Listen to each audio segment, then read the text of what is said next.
बिना स्नान किए, बिना भगवान का दर्शन किए मुख में कुछ डालना वर्जित है। लेकिन फिर भी अगर आपकी आदत है, आप नहीं कर पाते हैं, तो कम से कम उठने के पश्चात नित्य क्रिया करके, ब्रश करके, मुख धुल के, चेहरा स्वच्छ साफ करके आप चाय लिया करिए, भले स्नान न करिए, लेकिन कम से कम इतना कार्य तो करना ही चाहिए। बेड पे सोए सोए कभी सोते उठते चाय नहीं पीना चाहिए, ये उचित नहीं है। भगवान राम सबको प्रणाम करते हैं, अपने छोटे भाइयों के संग में वेद पुराण की कथाएं सुनाते हैं सभी को, बड़ा अद्भुत प्रेम है। अपने माता पिता से पूछ पूछ करके सब कार्य करते हैं।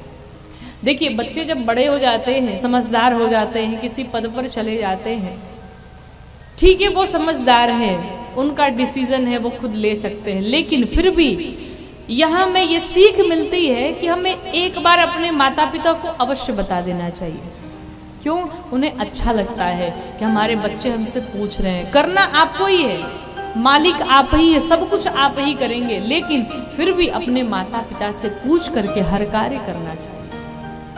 भगवान राम भी पूछ पूछ करके कार्य करते हैं, और ये चरित्र देख करके सभी हर्षित हैं, सभी प्रसन्न हैं।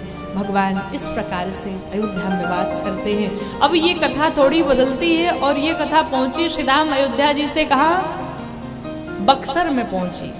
बक्सर में कौन रहता है? विश्वामित्र महामुनि ज्ञानी विश्वामित्र जी रहते हैं।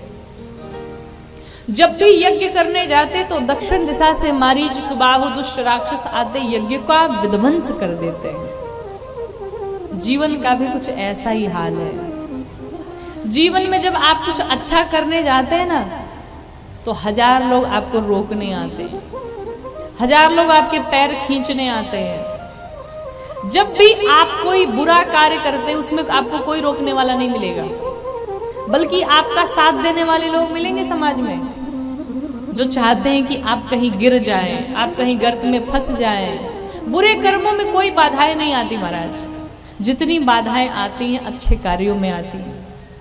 लेकिन कहते हैं सत्य परेशान हो सकता है, लेकिन पराजित नहीं हो सकता है।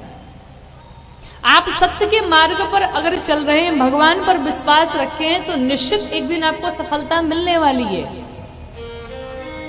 सत्य के मार्ग में बड़े रोड़े आते हैं, बहुत स्ट्रगल होता है, बहुत सारी चीजें करनी पड़ती है, बहुत सारी परेशानियों का सामना करना पड़ता है। पूरी दुनिया आपके अगेंस्ट हो जाती है, पूरी दुनिया आपके विरोध में खड़ी होती है, लेकिन आपको सिर्फ विश्वास रहना चाहिए कि मैं सही हूँ, मैं सत्य हूँ, मेरे साथ मेरे भगवान हैं। और यही आपकी निष्ठा, यही आपका दृढ़ संकल्प आपको आपकी मंजिल तक पहुंचाता है। किसी के कहने में नहीं आना चाहिए।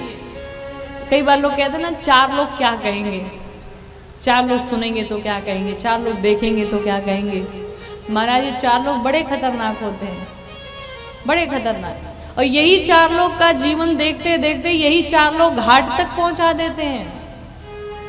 4 लोग बड़े खतरनाक। और दुनिया तो ऐसी है महाराज, आप अच्छा करें तो भी लोग कहेंगे, बुरा करें तो भी लोग कहेंगे। आप भगवान की पूजा करी तो लोग कहेंगे बड़ा भगत बन रहा है, ना पूजा करे तो कहें बड़ा नास्तिक है। आपने वो कथा तो सुनी होगी ना, कि एक बाप बेटे घोड़े से जा रहे थे, पैदल पैदल, घोड़ा साथ में लिए थे, पैदल पैदल चले जा रहे थे। तो एक नगर में जब पहुंचे तो लोगों ने देखा, कहा बताओ कैसा समय आ गया, कैसे मूर्ख हैं, घोड़े साथ में लिए और दोनों बाप बेटे पैदल चल रहे हैं। बाप ने कहा बेटे से, बेटा एक काम करो, घोड़े पर बैठ जाओ। बेटा घोड़े पर बैठ गया। कुछ दूर और आगे गए, जब लोगों ने देखा, कहा बताओ कैसा समय आ गया है, घोर कलयुग चल रहा है। क्यों? बेटा घोड़े पर बैठा है और बाप पैदल चल रहा है। तो बेटे ने कहा बाबूजी एक काम करिए, आप ही बैठ जाइए, मैं ही चल रहा हूं पैदल। फिर कुछ दूर आगे गए, लोगों ने देखा, कहा बताओ कैसा समय आ गया है, बाप बैठा हुआ है घोड़े पर और बेटा नीचे चल रहा है पैदल पैदल। बाप बेटे ने कहा चलो साथ ही बैठ जाते। बाप बेटे दोनों साथ बैठ गए।